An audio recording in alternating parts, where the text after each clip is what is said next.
What up, crew? Coach Sam and I were talking. Actually, this kind of stemmed from having a conversation with another client the other day. We've got the elevator sit up coming up in the programming. It's a great movement, but a challenging movement on some of us. Primarily, there's a couple of things that come into play here. One is sometimes hip mobility. Uh, Two is coordination and moving the body in the appropriate ways. Ankle mobility can be a concern. And then the other piece too is even like knee issues, right? So some people don't like to be down on a knee. Some people don't like to be in a full flex position like I am in right now. But then also like we can have some knee pain. So I've had some knee issues, and I've had some bursitis, and I get some discomfort on the inside of my knee. And so I notice that when I'm going through some of the hip transition stuff on the elevator sit up. Doesn't mean that it's not beneficial to me, but it just means that I've got to try to work around it a little bit. So I thought it would be good, actually. Coach Sam and I were working on a couple things. I'm going to tilt my camera just a touch. But we were working on a couple things of like what would be some good, aspects of this to try to find what we would consider like your elevator sit up, right? So one of the things that we're hitting right now on the podcast is the 10 general physical skills, and then the needs of people that we have for like full function and functionality and fitness and health. Like our needs do not vary by kind, but by degree, right? So all of us need to be able to do this skill. Whether you need it right now or you need it in 10 years or 20 years, like we will all need it.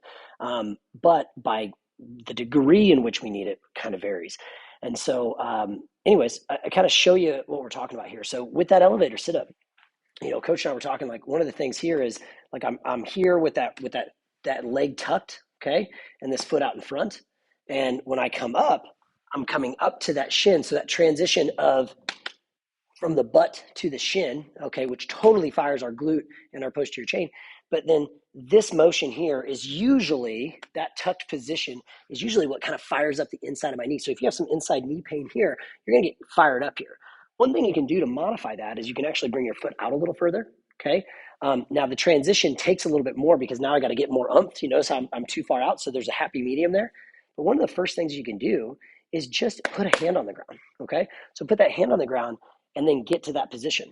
So number one, bring the heel away from the butt a little bit to more like a 90-degree bend, and then put that hand down on the ground, push off that guy to get you to that position. Now notice you're not loading then, okay? You won't be loading this if you're using the hand.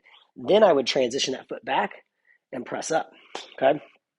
Stepping back down, I would then get that hand to the ground again, tuck that foot under, and then drop to my butt again, switching sides, so on and so forth.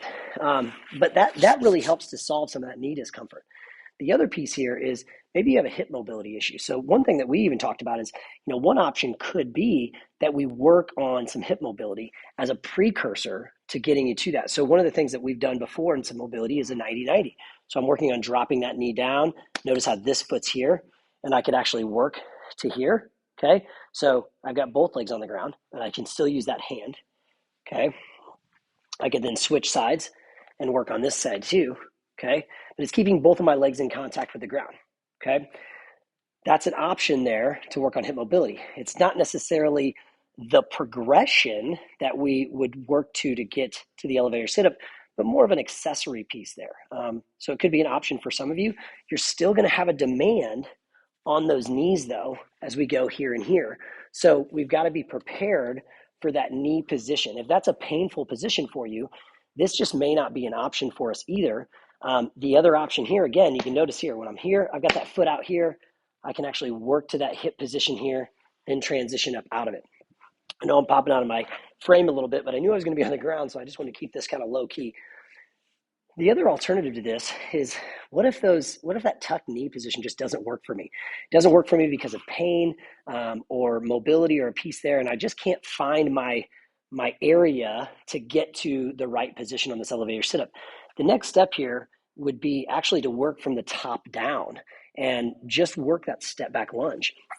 So for example, if I'm working that step back lunge, like that's the key component there that I can get to the ground, I can load that as well.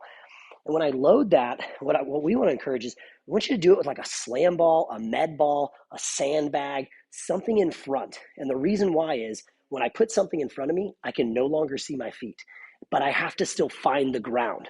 Okay. So I've got to still be able to find the ground without being able to see my feet. And that's a key component. That focuses on knowing where my body is at in space, moving my body through space without my physical eyes being able to see it. So that's that kind of a proprioception type piece there. It challenges the balance, challenges your coordination a little bit more. So a couple of options here as we get through that elevator sit up. Again, using that hand is a totally beneficial piece there. Especially as you're like building through that movement. Don't be afraid to put a mat down if you need a little bit of cushion on your knees. But one of the things on that is, if you notice here, like when I come here, my mat actually needs to be in front of me. Okay.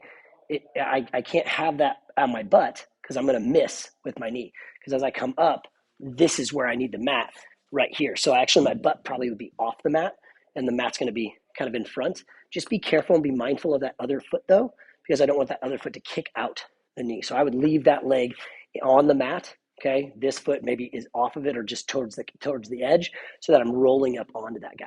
Okay. So try these out. Again, extremely beneficial movement. If you're someone who has the movement down and you can load it, awesome, do that. We shouldn't be loading the movement and then also trying to use our hand. Okay. We're kind of like skipping over the progression there. Load doesn't matter if I can't do it without load with no hands. So best of luck on this stuff tomorrow. Hope this video helps with you guys.